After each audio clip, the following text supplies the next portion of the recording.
ఆయన రక్షణ కోరుకుని వారికి రక్షణ దయచేవాడై ఉన్నాడు. మరి కొద్ది సమయానికి ఆయన ప్రాణం పోయింది. పాప విషయంలో ఆయన చచ్చిపోయాడు. యేసుక్రీస్తులో ఆయన బ్రతకాలనుకుంటున్నాడు. యేసు నీ రాజ్యం వచ్చినప్పుడు నన్ను జ్ఞాపకం చేసుకో అని అడుగుతున్నాడంటే నిజంగా అప్పటికప్పుడు ఆయన మారు మనసు పొందుతున్నాడు.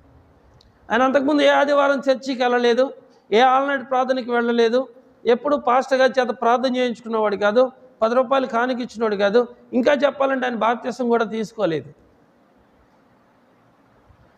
ఆయన అప్పటికి మారు మనసు పొందలేదు. ఇప్పుడు సిలువ మీద మారు మనసు పొందాడు.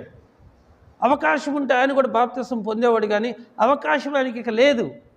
మరి కొద్ది నిమిషాలకు చనిపోతాడు అనగా ప్రభుతో అంటున్నాడు, యేసు నీ రాజ్యం వచ్చినప్పుడు నన్ను జ్ఞాపకం చేసుకోను అని యేసయ్యతో చెప్పాడంట. అప్పుడు వరకు యేసయ్య నోరు తెరవలేదు, మాట్లాడలేదు. యేసయ్య అతను చూసి నేడు నీవు నాతో పాటు పరదేశంలో ఉందని నిశ్చయముగా చెప్పుచున్నాను అని చెప్పాడు. అంటే అతనిలో మార్పు వచ్చిందని యేసయ్యకి అర్థమైపోయింది. కాబట్టి యేసయ్య అతనికి ప్రామిస్ చేస్తున్నాడు, నేడు నీవు నాతో పాటు పరదేశంలో ఉంటావు. సిలువలో పలికినటువంటి రెండవ మాట ఇది. అన్ని మాటలు దూషిస్తున్నప్పుడు యేసయ్య నోరు తెరిచాడా? ఆయన అరవడు, కేకలు వేయుడు, ఆయన కంఠస్వరాన్ని వీధుల్లో వినబడనీయుడు. ఆయన బాధింపబడినను నోరు తెరవలేదు.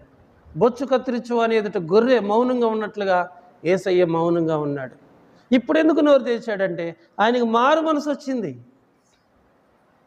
యేసయ్య ఆఖరి క్షణంలో కూడా ఒక వ్యక్తిని రక్షణ మార్గంలోకి నడిపిస్తూ ఉన్నాడు. వింటున్నారా?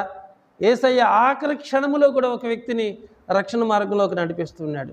మరి ఈరోజు మీ తల్లిని, మీ తండ్రిని, మీ అన్నదమ్ములను, మీ రక్త సంబంధికుల్ని ఎవరినైనా రక్షణ మార్గంలోకి నడిపిస్తున్నారా? మీరు రక్షించబడి ఎంతకాలమైంది? మీ ద్వారా ఎవరు దేవుని సన్నిధికి నడిపించబడుతున్నారు?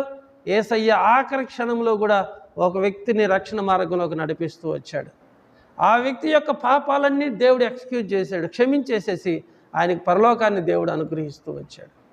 కనుక నేడు అను సమయం ఉండగానే దేవుని యొక్క శబ్దం నీకు వినబడుతున్నప్పుడే నీ హృదయాన్ని కఠినపరుచుకోకుండా నువ్వు మారు మనసు పొంది పశ్చాత్తాపడితే 99 మంది నీటి మందుల కంటే ఒక్క పాపి మారు మనసు పొందినప్పుడు దేవుడు ఎంతో ఆనందిస్తాడు, సంతోషిస్తాడు.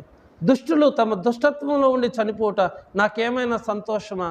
వారు మార్పు చెంది మారు మనసు పొందినప్పుడు కదా వారి నిమిత్తం నేను సంతోషించేదని ప్రభువు